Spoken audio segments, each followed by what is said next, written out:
আসসালামু আলাইকুম সম্মানিত দর্শকবৃন্দ, আগামীকাল রোজ শনিবার 21/2/2026 আমাদের বাংলাদেশে পবিত্র ঈদ উল ফিতরের নামাজ অনুষ্ঠিত হবে। বছরে দুইবার ঈদের নামাজ পড়তে হয়, এ কারণে আমরা অনেকে নামাজের নিয়মগুলি ভুলে যাই, ঠিকমতো পারি না। আমি আপনাদেরকে এখন প্র্যাকটিক্যালি দেখিয়ে দিচ্ছি কিভাবে ঈদ উল ফিতরের নামাজ আদায় করবেন। প্রথমে এভাবে দাঁড়াবেন, দাঁড়িয়ে নিয়ত করবেন। বাংলাতে বললেও চলবে, আরবিতেও করলে করতে পারেন।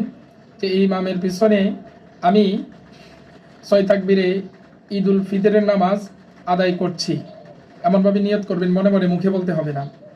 তারপরে আমি আল্লাহু আকবার বলে হাত বাঁধবেন, বেঁধে সানা পড়বেন, সুবহানাকা আল্লাহুম্মা ওয়া বিহামদিকা ওয়া তাবারাকা ইসমুকা ওয়া তাআলা জাদ্দুকা ওয়া লা ইলাহা গায়রুক।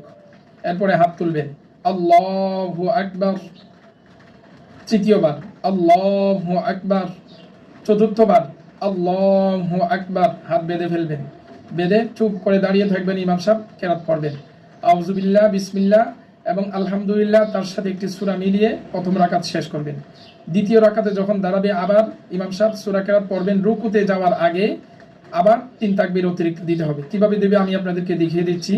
এভাবে রুকুতে যাওয়ার আগে আল্লাহু আকবার 1, দ্বিতীয়বার আল্লাহু আকবার, তৃতীয় তাকবীর আল্লাহু আকবার, চতুর্থ তাকবীর বলে রুকুতে চলে যাবে, আল্লাহু আকবার। এমনভাবেই মূলত ঈদ উল ফিতরের নামাজগুলি আদায় করতে হয়। ঈদ উল আজহা, ঈদ উল ফিতরের নামাজ 6 তাকবীরে এভাবেই আদায় করতে হয়। আল্লাহ আমাদেরকে সুন্দরভাবে সহিভাবে পড়ার তৌফিক দান করুন, আমিন।